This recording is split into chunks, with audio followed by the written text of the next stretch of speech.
Real quick, this episode is sponsored by Smooth Shop, your home for high-quality Delta 8. With their gummies, vapes, and pre-rolls, Smooth Shop has a variety of products to help you release, relieve, and revive. All products are made from legal hemp. They are permitted for sale under the 2018 Farm Bill. Product lab tests are available upon request, and you must be 21 and up to purchase. Right now, Smooth Shop is offering my listeners a free Blue Dream vape cartridge and free shipping with the minimum purchase of $40. Use the code CONVOWITHFRIENDS during checkout. Visit smoothhtxshop.com and make your purchase today. That's smoothhtxshop.com. Release, relieve, revive. All right, y'all, back to the show. Hey, y'all. Welcome back to another episode of Conversations with Friends podcast. I'm your host, Bree, and every week I'm having necessary conversations with different friends of the show from all walks of life.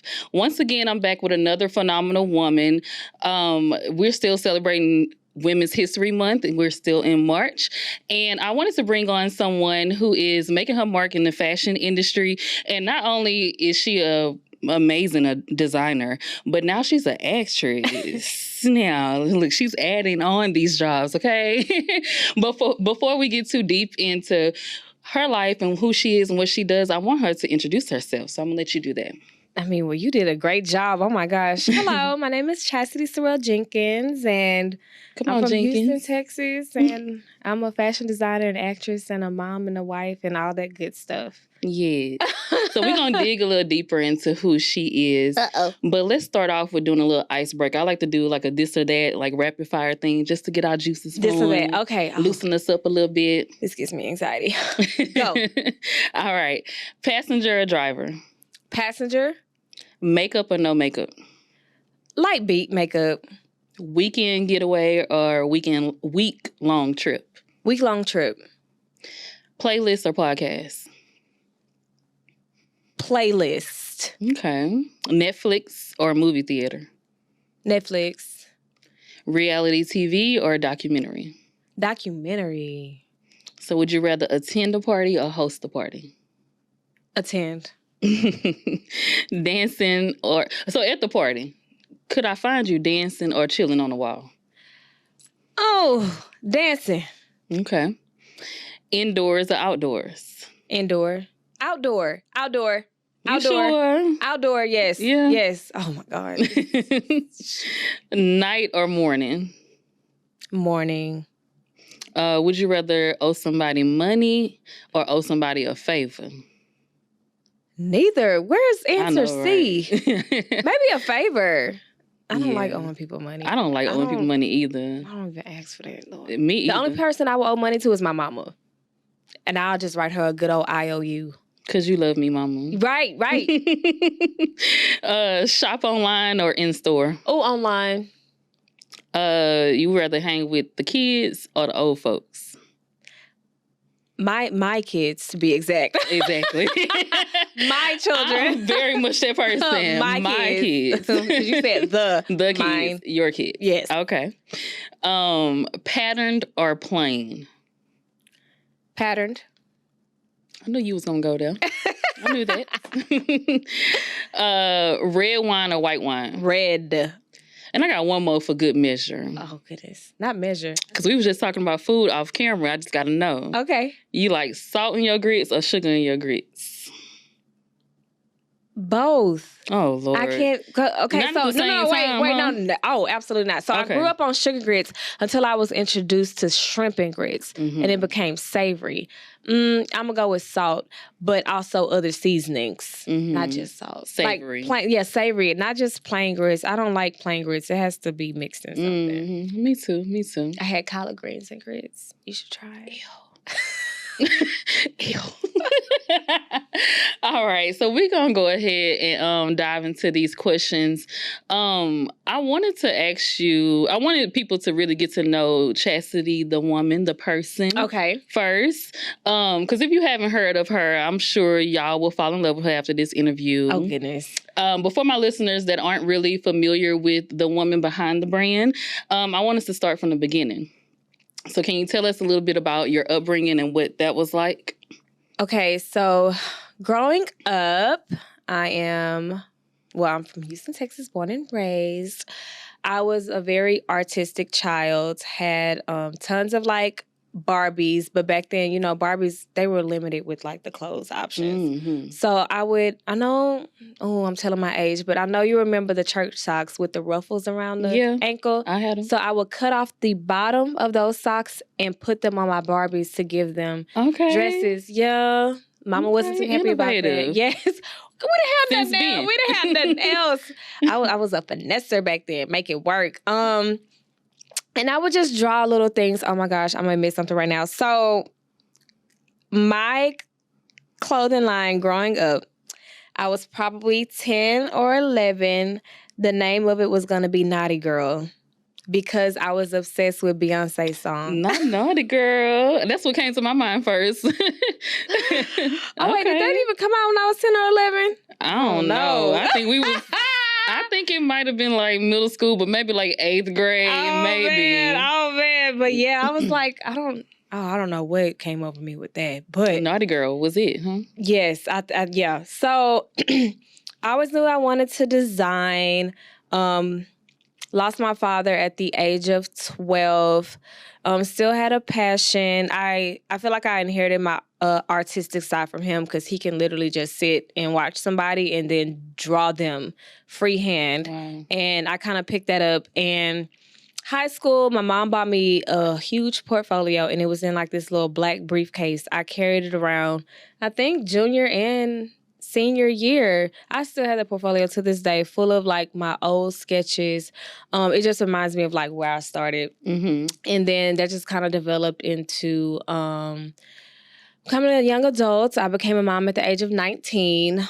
Still knew I wanted to become a fashion designer, but the only school that I knew about was the Art Institute of Houston, and definitely couldn't afford to go there. Never knew about HCC and didn't even know that school existed, because I definitely probably would have tried to go that route because it was affordable. So my mom bought me my first sewing machine one Christmas and a mannequin, and I just birthed my first dress, and it just took off from there. So that was something that you've been doing since, like, literally since you've been a young tot. Yeah. You knew that's where you were. A young tender, yeah. Come on, young tender. And I've met your mom and sister plenty of times before, and I've always felt like they always came off so warm and inviting, and I could tell you were brought up in like just a good, loving environment, and it shows through you. It made sense once I met your family. Me and your mom would see each other in the grocery store. We'd be like, "Hey, girl." God, yes. I said that she's so country, Lord. Yes, I love it though. I love it. And so are you. Okay. I've been told that so many times. Oh, my God. But I feel like when I say that people are country, it's not like how you sound or anything. I feel like it's like a being, an existence. Because I feel like country people are more like family, or like you come off like you love and show love and, you just exude that. That's what I mean by that. Oh, that's so good. I'm glad. Yeah.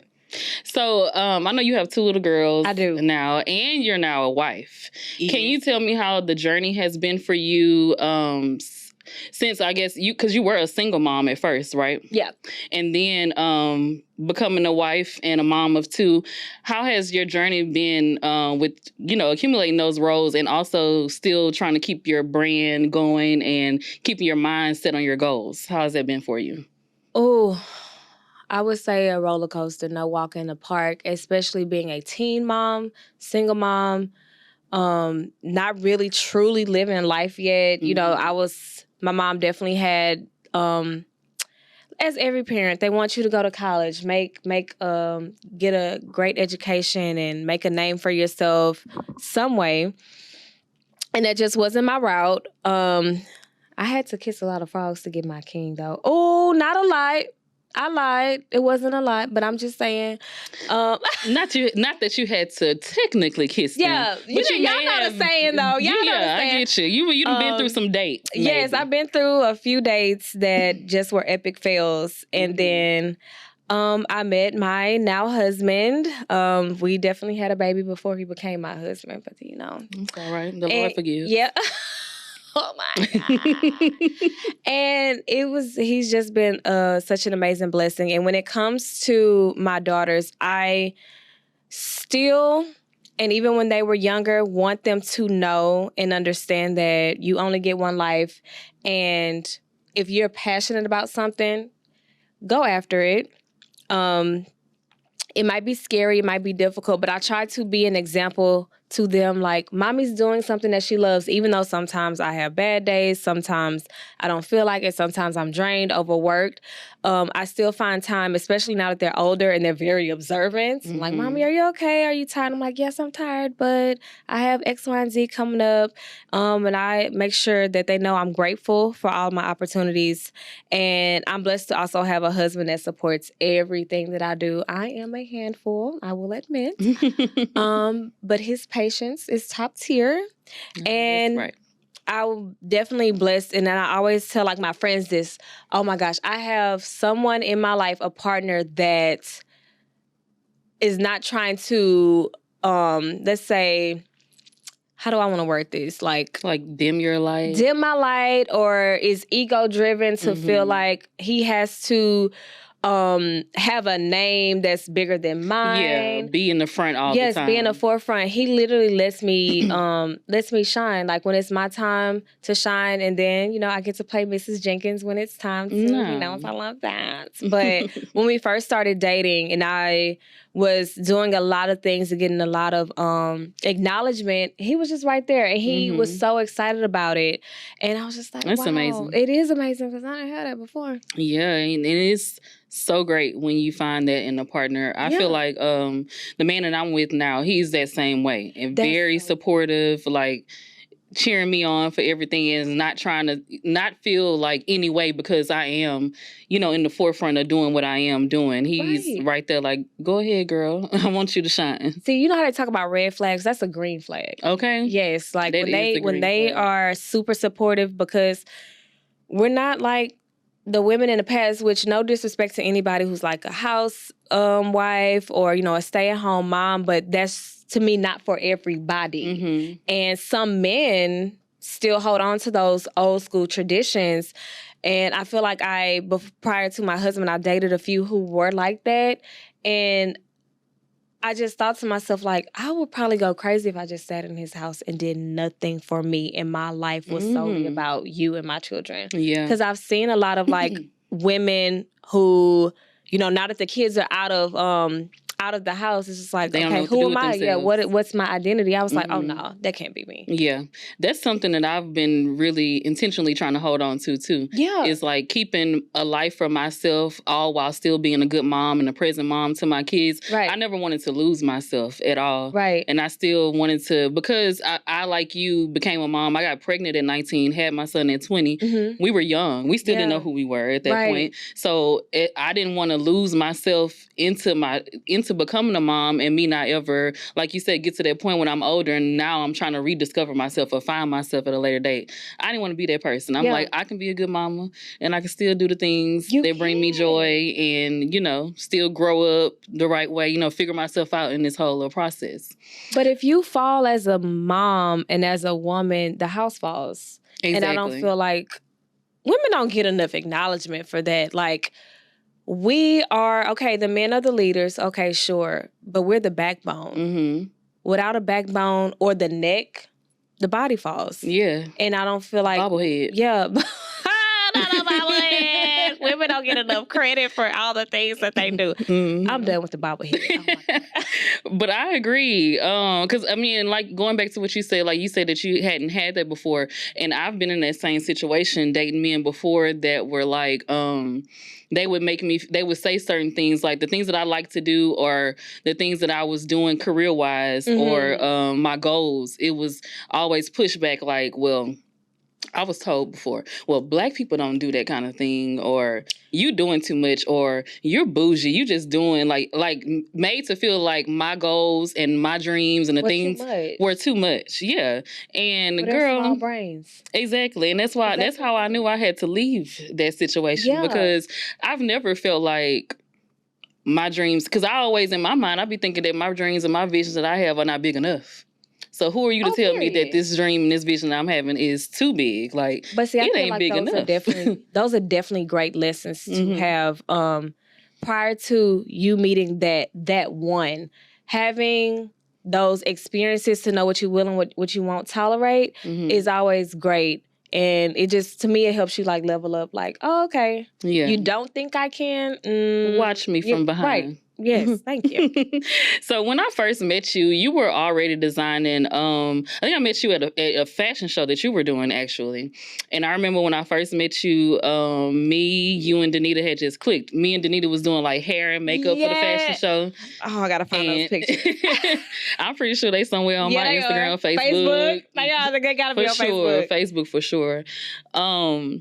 But I know you also were modeling during that time when I first met you. What made you leave that completely alone? Now, why you gotta bring that? Because I mean, we talking about you. Well, I feel like back then, I'm saying back then like that was a long time I mean, ago. It was a long time ago. That was like 10 years ago. The industry was definitely catering to the 5'9", 5'10", size 2 models. It was not inclusive as it was. I'm only 5'7". And that industry, like the modeling industry back then was super. I tried out for America's Next Top Model twice.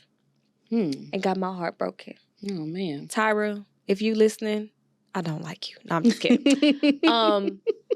But I probably would dabble in it now, but maybe more of not as a model, but like as a personality. Like we're gonna hire her to be a brand ambassador and she's gonna take photos. But actually get on the runway, I found out that I like being more behind the scenes. And I actually, when I hire models, I like to have relationships with them. Yeah. Talk to them. If it's a show with multiple designers and they're going to be there all day, I like to bring food if I can because, sometimes they will not feed, the models or don't ruin the clothes. I like to have personal, because I know how I felt when you're just treated like pretty much a walking hanger. I like being more behind the scenes because I've witnessed what it's like to be in front of it. I think that's a good thing, though, with you being a designer, that you have been on that side of it. Because, like you say, you can bring that to it and the models will have a different experience. So you just have to change things. And maybe other designers can see how you operate and then try to implement that as well. So it can just be nicer for the girls all across the board. Yes, I'm very nice backstage, very goofy. We're going to have a good time. All day. She is a goofball. I don't even know what you're saying right now. See what I mean? So let's talk about Chasity Sereal, the brand. What made you, I know you said earlier that it was, I was going to ask you what made you want to become a designer, but was it just you instinctively had a knack for fashion when you were a kid? Is that what made you really want to become a designer per se, instead of being like a stylist or like an e-commerce store? I would say I had such a big imagination, especially back then when we didn't have phones and all we had was TV, pretty much. I think we had a dial-up computer, to be honest. Did. I was able to like create worlds outside of the world I was in. I grew up not needing anything, but I didn't come from like a mansion with all the luxurious clothes, but being able to like see magazines and celebrities wear certain gowns, I was just like, man, I would like to be a part of that world one day.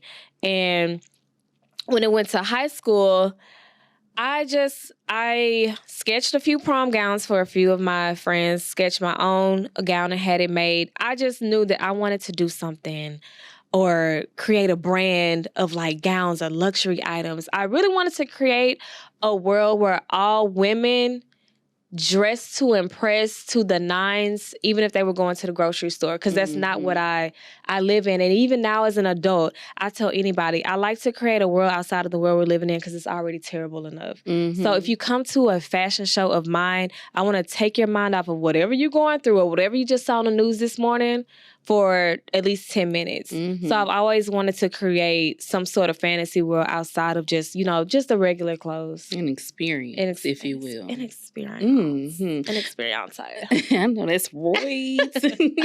So what does your brand represent? My brand represents the powerful, strong woman that has that soft side. I like to create pieces for women who just want to look unique. when you see a woman in my gown, you're going to know instantly who made it, which is always a plus. And I can tell when I put a piece on a woman, it morphs them. Like they fully transition right in front of me. So it's just about that boss woman who wants a timeless piece that she can one day pass down to someone.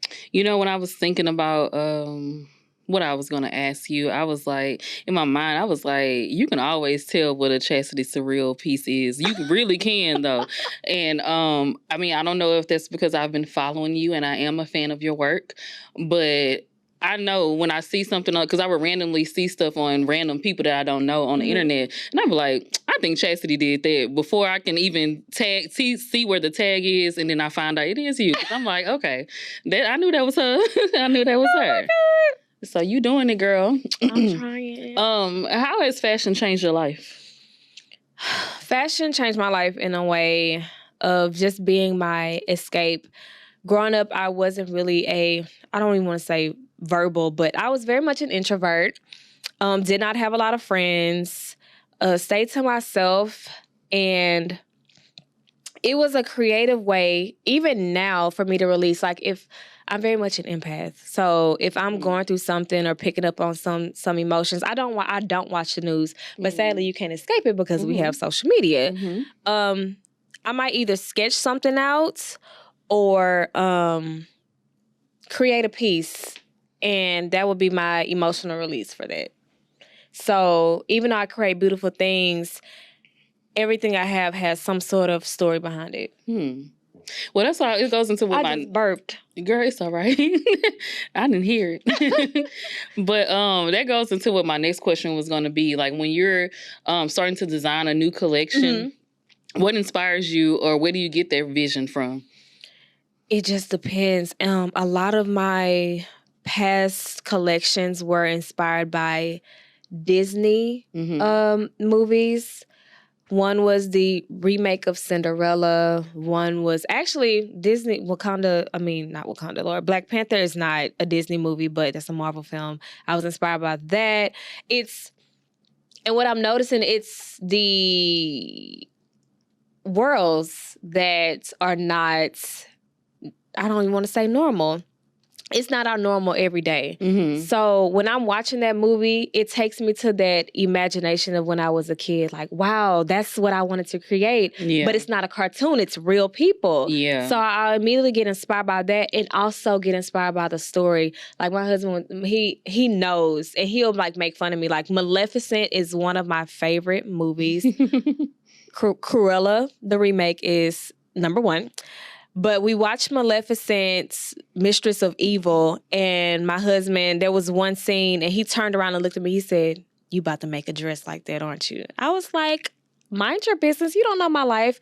But it takes me like on a journey, listening to the stories as well as watching the movie, watching this fairy tale land, humans flying in the air. I'm inspired by stuff like that because that's not what I see.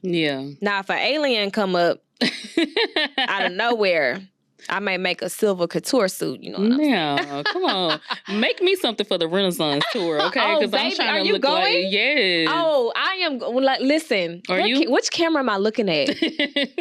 I'm going, and I'm going to have a full-on outfit with tearaway pieces. You hear me? Okay, tearaway. Baby, what? Okay. It's literally the ballroom culture. I was just like, this is my friend from Project Runway. He lives in New York, which is where the culture started. I'm trying to get to New York to go see it too. No, I didn't think about that. What? About going to New York to see the show. That's a good idea. Are you going here? No, in Canada. Wow, okay. But New York, I didn't think about that. And I have been known to go to her show in a couple of different cities. So, I mean, just gave me an idea. That is so great. We're trying to figure out how we can, because he knows so many people. I'm just like, listen, if you have to sell a kidney, do it. Me and my husband almost got divorced over the seats that I wanted in Houston. I think what he was trying to do is surprise me, because he has, you know how if you had a certain, like he had Verizon and you can look at get tickets before he was already in line. I'm on the phone in a group chat with my sister and my homegirls. I'm like, okay, what's y'all's budget to go? What seats? Because one of them have Verizon. I got T-Mobile. Oh, I know, y'all. Don't judge me. I got T-Mobile too. It is what it is. I know. So my husband at work in line, I text him. He sent me a screenshot. I said, "Oh my gosh, you were about to get in." I said, "I want floor seats." Period. I don't know what he thought. Because I didn't ask him to go, but he put two tickets in the cart. Because who the other seat for? It's not for you, buddy. I didn't ask you. I didn't ask to go with you. Yeah, he was like, 2 of these tickets is the girls' school clothes for next year.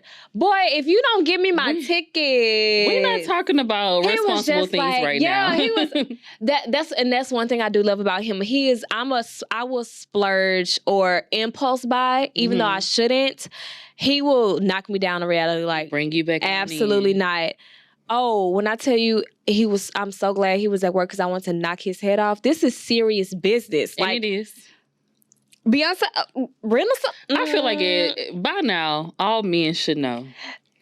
Give us that pass. Exactly. Give me the pass. Give us the pass. But I got good seats, but I wanted to wear. I had to change my outfit because now she's not going to recognize me. My outfit's going to be super sparkly to blind her so she can be like, oh my gosh, who's wearing that? But I don't know if she's going to do that anymore. I don't know. I believe that some kind of way you're going to be on that floor. It's going to happen some kind of way. I don't know. You know she's here for 2 days. She is. So, hey, use that to your advantage. I can't believe you're going to Canada. That's so cool. Yeah, my cousin had bought a ticket, and then I had talked to him I actually did this last night. He bought the ticket whenever tickets went on sale for himself, but he was just like, I know I'm going in Canada. And then last night, I was like, you know what? I'm coming with you. That's so, okay. I think I'm going to try to make my way to New York. That's only because I know she's probably going to, because I feel like she slightly changes. She does sometimes in different cities, yeah, for sure. Because Renaissance was like created from ballroom culture, it originated. She gonna show some love there, huh? Yeah, that would be nice. And okay, so because we can talk about Beyonce all night long. Facts. We can definitely do that. And I will fall into it. But you brought up Project Runway, and that was going to be my next question to you. How did you end up on Project Runway, and how was that experience for you? Oh, so I tried out for Project Runway, I think 2 or 3 times, if I'm not mistaken. And the third time, auditioned, like you have to send in like a home videotape, and you get a call. So there's so many rounds like you have to go through. And COVID hit. So it was a lot of different Zoom calls. And I'm still nervous because I'm like, okay, these Zoom calls don't mean that I'm in. The dates kept changing. So they would, I'm assuming, not only ask me, but ask the other semi-finalists, because we weren't finalists yet to be on the show. Are you comfortable with this date and that date? Because there were so many cover restrictions. And when I got we're going to do a Zoom call with the executives, I made an outfit that day to wear. I know that's right. Beat my face, did my hair, because I was just like, I'm going to just give it my all, be vulnerable, be open. And then I think they was like, okay, you'll hear from us in a few weeks if you're a part of it. They gave us a time window. The time window passed. And I was like, shit, I didn't get it. And then I got a New York number. And I literally screamed when I got off that phone. It was I was just like, oh my gosh, this is it. And then I'm like, oh my gosh, I'm about to go to New York. Oh my gosh. And family was very supportive because my first thought, we had kind of talked about it prior because I made it so far. This time I was like, I think I might be in. So, I'm setting up, making sure my girls are good. And not knowing what to expect. So I literally packed one big suitcase. No, I had two. I had one big luggage, and then they gave us a list of tools to bring. I had that. My mom, my best friend, my kids, and I think my husband wrote a few notes. They all gave me like letters and put them in my suitcase. And I was like, don't read them now. Read them when you're feeling down or da-da-da-da. I was like, oh my gosh, that's so okay. Sweet. Yeah, so off to New York I went, and there are things that I can't talk about because I signed so many things. But there were things that were unexpected that really showed you, wow, this is more of a reality show because they want to bring out certain emotions. Yeah. I'm a mom first. What you mean I can't talk to my kids right now? And what you mean when I do, I have to have a camera in my face. That's all I can say. Wow. But as much as that kind of, I was the contestant who tried the hardest not to cry when it came to stuff like that, because that's what made me vulnerable. I don't know y'all. Yeah. But I don't know y'all meaning like the producers, but because I built a village, and you honestly don't have a choice when you're on Project Runway. You in there with 15 other people, strangers. And y'all going through the same thing. Yeah, and I learned so much about so many people. I still talk to a few of those people today. The genuine love is definitely there. That's one of the positive things I can take away. Now, the emotional tolls were definitely a thing, but what I can take away was there was a beast that was unleashed, because when you're in grind mode, you're not thinking about you're thinking about the kids back home, but you're thinking about, I don't want to leave here because I came here for something. Yeah, I came here. Yeah, I have a goal. Even though we're all friends, because it was a very healthy work environment. At one point, Christian was like, can y'all stop helping each other, please?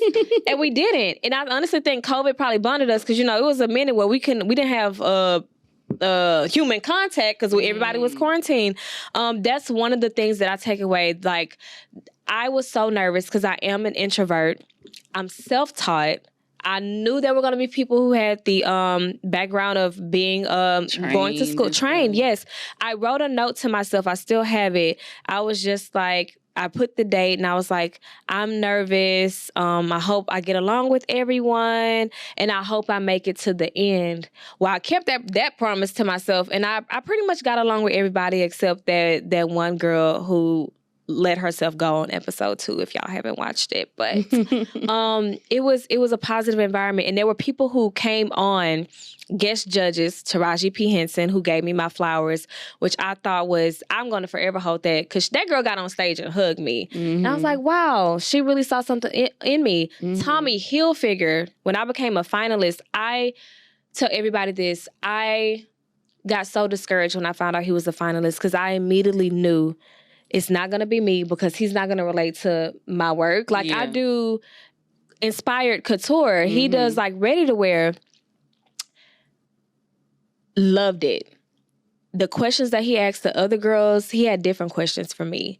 And he named all these celebrities that he could see me dressing just by one collection. And these are the people these are the people that I think I might have mentioned Beyonce a few times. I don't even know if they played that, but for him to pick up on that, I was like, wow. Even off camera, he gave me my flowers, and I was just like, you know what? This is it for you. Even though you didn't take home the prize money and all this, there's going to be, bigger things in store. Yeah, and it's also like, you see what you see for yourself and your brand, but to hear people that are already in a big space, like really speak life into you and say, I see this on this person. I see your designs on this person. That means the world, because it's like, okay, I know I saw it, but for other people to see it too. Yeah. And then you already addressing these people. Come on, that's where you going. That's where you going. Girl, Beyonce, if you need a Renaissance outfit, girl, call me. Right. Beyonce, call her. Period. So what do you see for the future of the Chasity Sereal brand? Chasity Sereal brand in the future, that is a great question, because I get to a certain point in my career where I stop and ask myself that. And at this point in my career, I have to be very detailed, because there's a lot that I'm so grateful for that I have seen and I have accomplished. And I'm always like, okay, so what's next? I definitely want to open up a showroom or a small studio. I don't think, and people might disagree and think big. To me, thinking big is not being in debt. I don't want to have a huge flagship store, because I also have to go with the times now. People are ordering online. A lot of people don't really shop in the stores anymore. I definitely want to get into showrooms across the world for celebrity pools, or even boutiques. Like, oh, you like this pen? I'll make 6 of those, and they'll be for your store only. Okay. And they'll be priced at this, and then do something different. I don't want to change to fit the times where everybody can have access. Yeah. I like for my women to, this is a one-of-one, baby. Yeah, still be exclusive. Yes, like I'm going to be the only girl in this room that's going to look like this. There's a lot of designers that even said that on the show. There's a market for that, and I'm glad that I kind of knew that, but like you said, people who are in the industry, there are designers who make a great living off of that and not having to mass produce. Because once you mass produce, you have to, I got to take a few beads away, and I don't want to do that. Yeah, it's like it messes with the integrity. Yeah, and I don't want to do that. I don't want to compromise that. As you shouldn't. And I think, because I've gone through the experience of having me a Chasity Sereal piece, not only for myself, but I remember I had you to do my sister's prom dress. Oh, my black. Yes. Yes. Oh, sorry. And no, girl, go off. But the experience is amazing, and you can tell you're so dedicated and passionate about what you do. And I don't want you to take none of them beads away, because she's like, okay, we should do this, because it's like once somebody tells you what they see for their vision, it's like you take it to another level. And I'm like, why compromise that? Like, you can't change that. Okay, see, thank you. Thank you. So, like I said before, not only is she a successful designer, Chasity is also an actress now, y'all. Is she? She is. I seen her on BT Plus, okay? Can you tell me how long you've been into acting? Okay, so I officially found my passion and love for acting. I was in theater arts in middle school, and I had a black drama teacher. And I went to Teague Middle School, and on the weekends, we actually had drama competitions. I can't remember what school it would be at, but we would actually go recite monologues or do skits, and we would actually get like ribbons or awards for it, and I loved it so much. Shout out to Miss Pelham, because she really was the blueprint for me wanting to create like emotion or draw emotion out of me. And then, Black churches got the best drama ministries too. Mm-hmm. So I did a lot of skits in church. When I got to high school, it was very much like Romeo and Juliet, and I just wasn't vibing with that. So I got in, the only thing I would do was anything for Black History Month. But after I became a mom, I kind of pushed fashion design forward and felt like there will always be room for me to do acting at a later date. Mm-hmm. Fast forward, I met a writer, director, producer, Courtney Glaudet, of The Reading, but it wasn't The Reading that we worked on first. It was a few pilots for shows that he wanted to do. And I actually had a small role in a movie called Blink that is on Amazon Prime that is written and produced and directed by him as well. And then, boom, The Reading happened. I was actually supposed to play the best friend. He had called me ahead of time. He said, I need you to come audition. And even though we were friends, I don't ever want to be given anything. I'm not that type of, I want to work. I want to make sure I deserve it. I don't want no handouts. I was like, okay, this role is kind of the same as the last role I played. Sure. Got to set, and I had Sky and Jesse on my audition paper packet. I was like, and I couldn't address him because he was in the room. I was like, okay.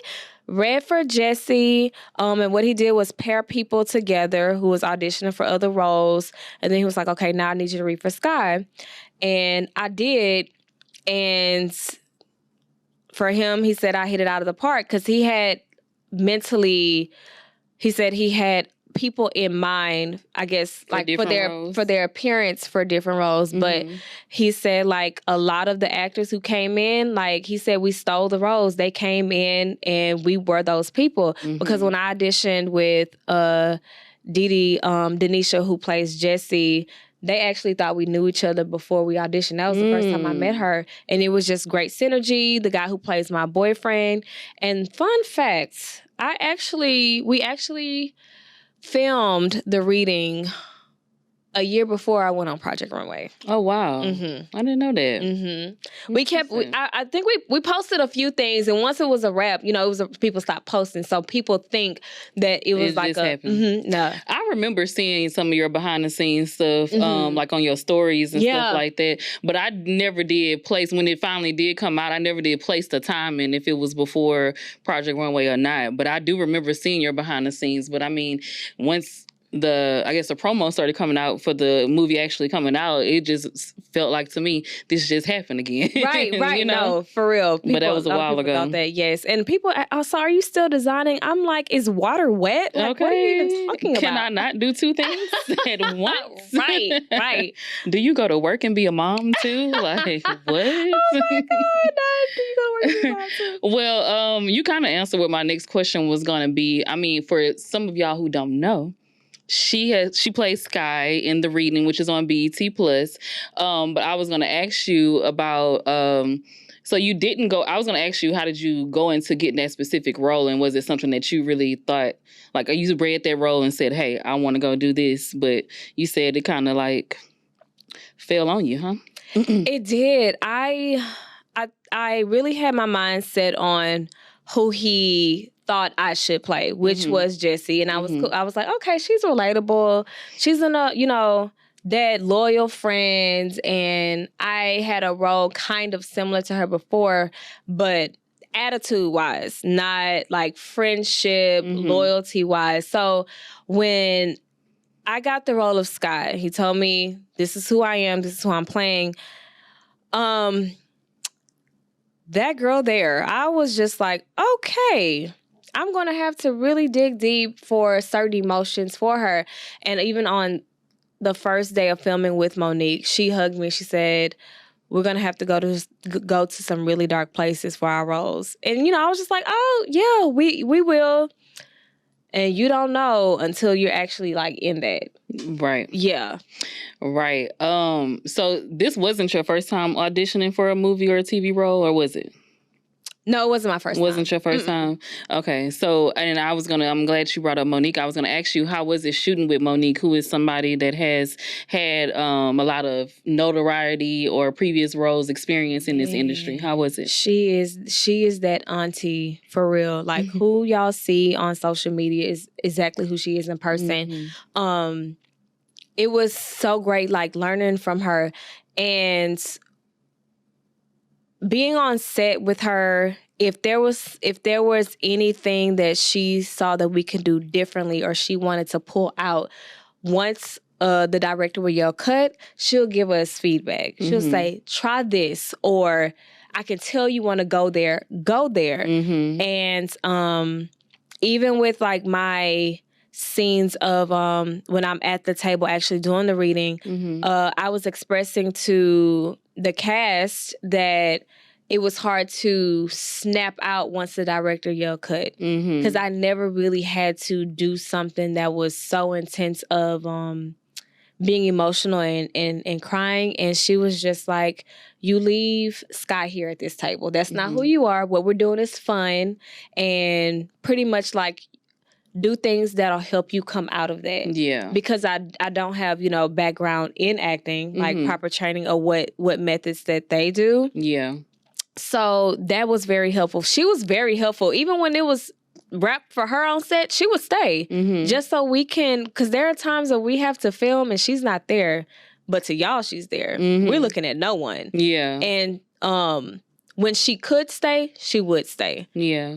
And it's good to have someone who has more experience than you, so that it can help you go to those places. Because like you said, she was telling you, I can tell that you want to go there, but for you, being new to this industry, you can probably feel like I don't want to do too much, or I don't know if I should go this route. But having that assurance while on set to push you there, I'm pretty sure that was great for you to have. It wasn't going that route; it was staying in it or snapping out of it. Yeah, I don't know how actors do that. Yeah, and a lot of people we've seen some people like the guy who played what's his name, Heath Ledger.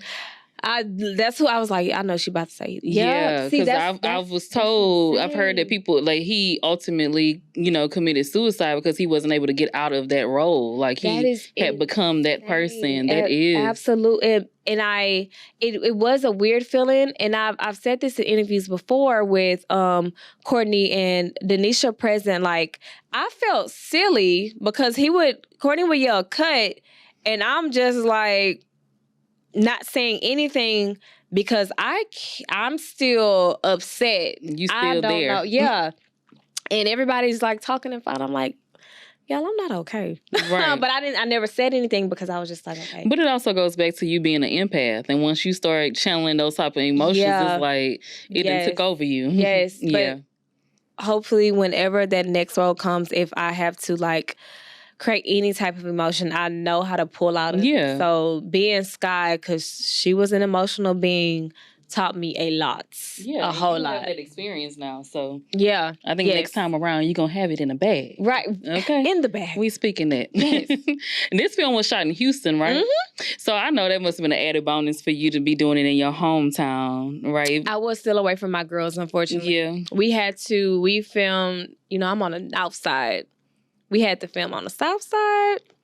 I think we were in Sugarland, Pearland, Sugarland, one of the lands. Because just for y'all people that's not from Houston, north side, south side, like us, I'm from the north side too. Okay, yes, north side, baby. North side, we stick over there. Yes. South side is a whole different city, if you will. Yeah, very much so. We don't travel to those foreign lands. Yeah, it was very much foreign, but it was even COVID for that. Yeah.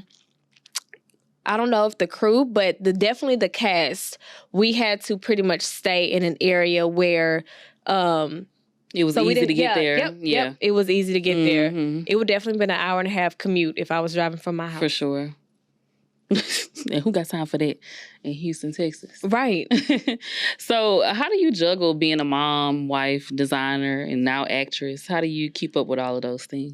So I was just talking to my husband about this. I'm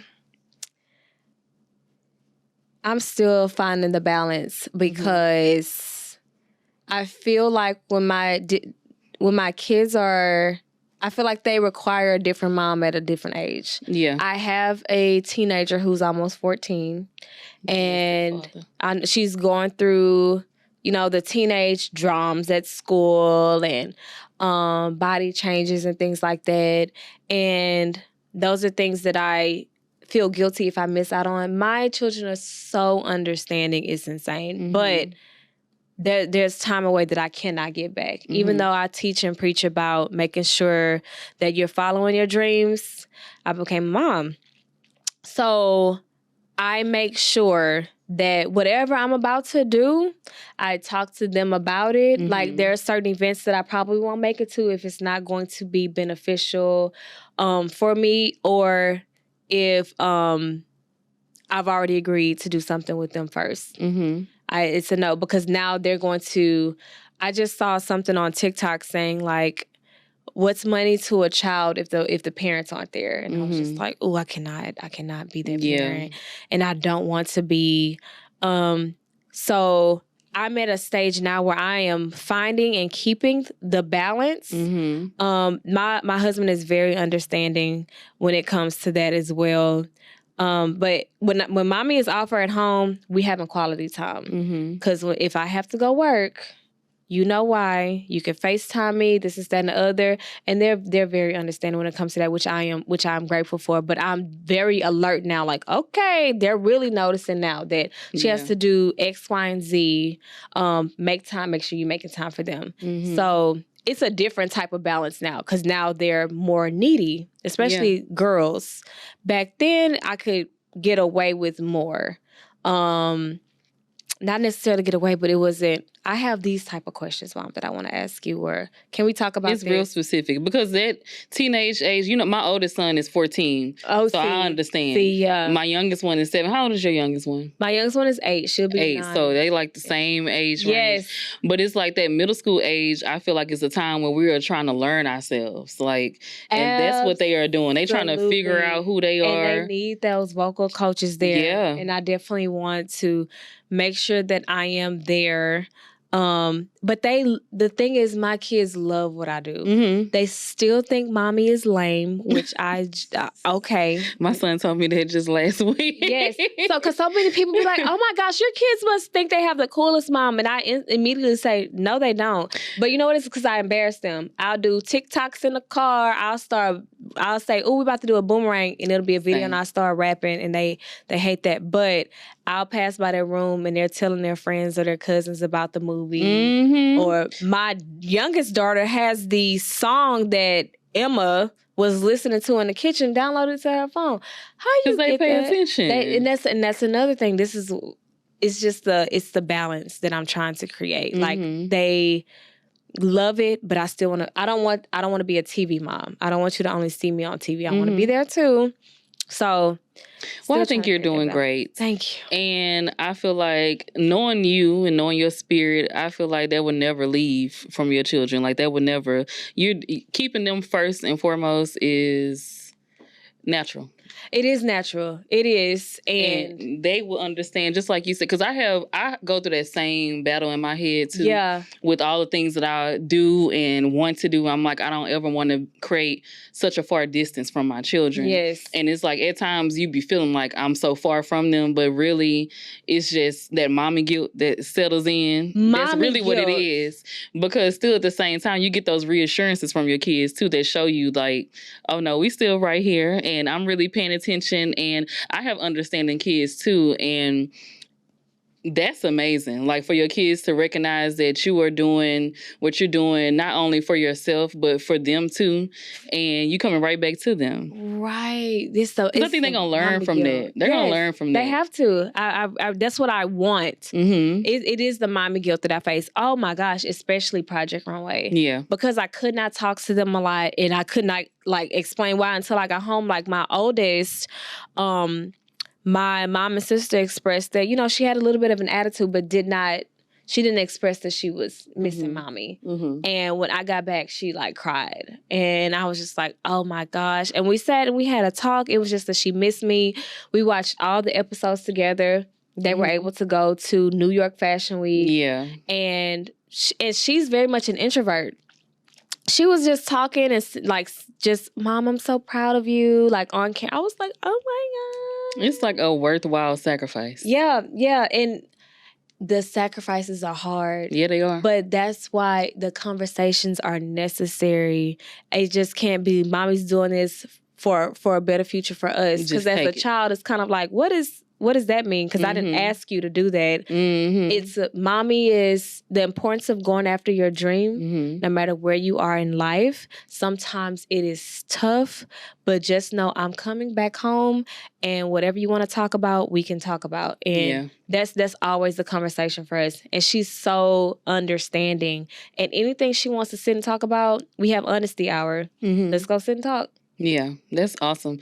I think we were chatting a little bit off camera, y'all, and I feel like that's a lot of it, girl. We got real and real deep, real fast, real fast. But I like that.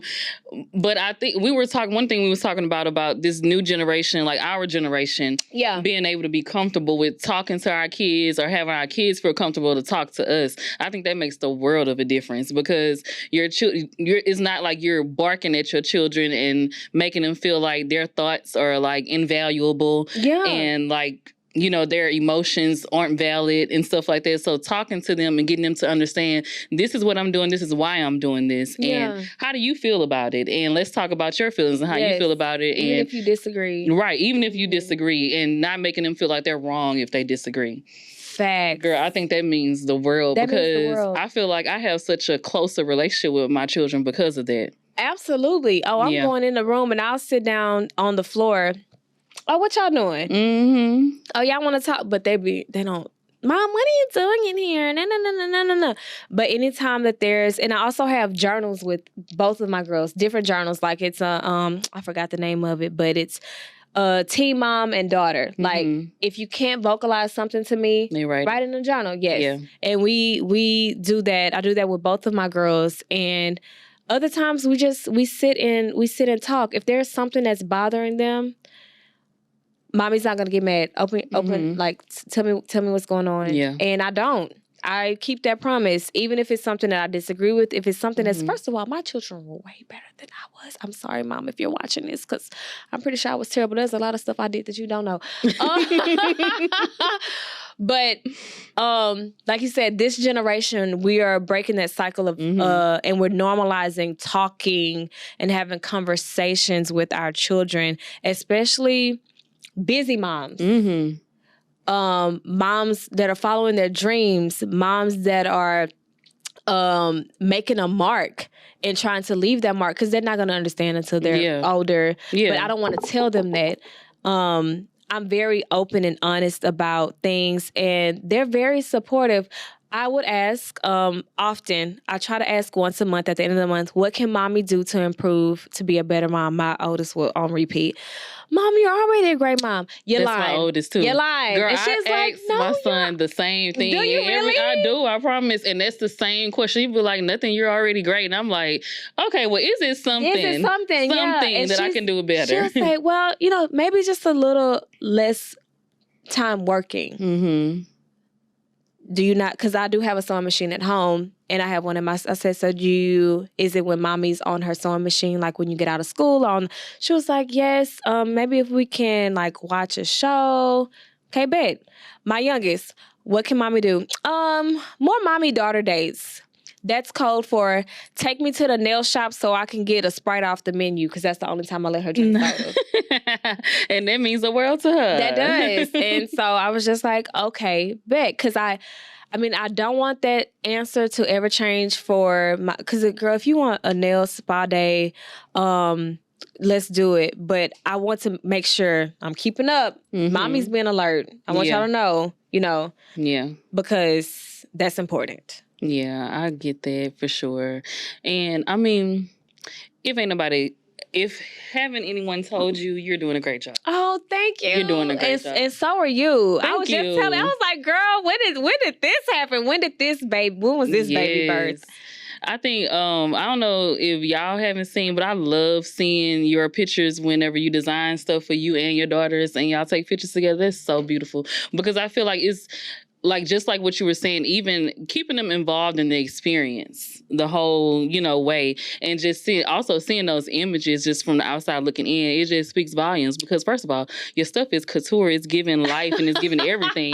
And to not only see that on a grown adult, but to see that on children, I think that's inspiring to some people. Girl, I gotta be very, whatever shoe we do next is gonna be very different, because they're, Mommy, I don't want to wear that dress no more. They're very much like, let's take it up a notch. Let's go somewhere else. Yeah, they're developing their own styles, which I'm going to have to design around. Oh, you want to wear cargo pants in the next shoe? Okay, they're going to be couture cargo pants. Period. They don't like anything. Like, my oldest is into like I'm dressed like her now. The loose pants, either a cute tight shirt or something that's cute and comfortable with small hoop earrings.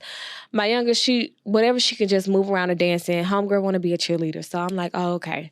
I don't even know what that next shoe gonna look like. Because one thing I don't want to do, you know how people have social media families and everybody's dressed to perfection. Now that my kids are developing a sense of style, I actually sit and talk with them. What do you want to wear? Like, when I'm ordering them clothes, because like I said, I don't like going in a store.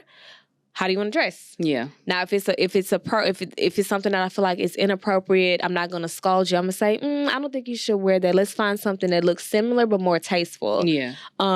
So now that I know that they have certain styles, whenever it's time for another shoot, I'm going to design around that, because they just like the poo-poof dresses, Mom. They're just not with it no more. I'm like, oh, okay. I'm here for it no more. I'm growing up. I don't like that. No, I'm not a little girl. Don't little girl me. Child, my oldest about to turn 14. Every time I see her, I hug her and I fake cry on her shoulder. She's like, Mom, I do the same thing with my 14-year-old. No lie. I'm like, no. I just did it today, actually. Did you? When I picked him up from school. I do it all the time. And I have reels that I'm posting on her birthday that I made last week, and I cried on my husband's shoulder and he pushed me off because he said, you just so dramatic. And I showed her. It's real, and though. I was just like, please go back to a babe. She's like, ask God to make me go back. I said, excuse me, I can't do that. He can't do that. Whoa. She was like, I'm growing up, Mom. What do you want me to do? You gotta get used to it. And we are never gonna get used to it, okay? Right. And she's now we see why our parents like, you still my baby. 16 in 2 years? Girl, that's too much. What are we even talking about? What you mean prom? My son asked me today, so when I'm gonna get a car at? You think I'm gonna get a car at 16 or 17? My daughter asked me Mom, can I have fake lashes? Girl, what?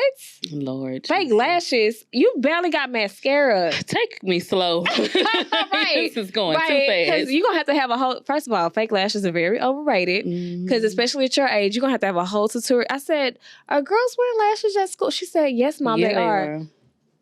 Let's talk about the generation. Let's just get some good mascara for right now. Yes. Okay, it's levels. I bought her some and she don't even wear it no more. It's levels. So what's one piece of valuable advice that you can offer another woman that's getting started in the fashion industry? One piece of valuable advice that I can offer to a woman is know who you are. That is so important, to know who you are and what your fashion voice is, because other people, especially if you're a Black woman, will try to mold it for you. You have to go in with your own identity and don't let anybody shake that. No, that's right.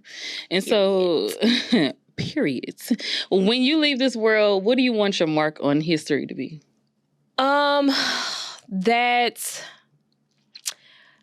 That's a good one. When I leave this world, my mark on history to be, I will want people to know that I did not settle for the norm. I didn't settle for fast fashion. I had a voice, especially in the world of social media. People tend to lose that voice because they're trying to keep up with trends. I had my own identity before trends became a trend. And I would definitely want that mark to be known, and also be that I inspired people to know that everybody's journey is different and there's beauty in that.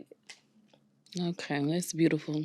And I want to piggyback off of what you said. You definitely been doing this before Instagram became a thing. Because I think when I first met you, if I could think back at that time, Instagram probably was just being birthed. And so it wasn't this huge tool that we have right now. We were still taking blurry. We were not making money off of it. The way none of that. Instagram is being monetized now, that definitely wasn't happening back then. It was given like very much analog.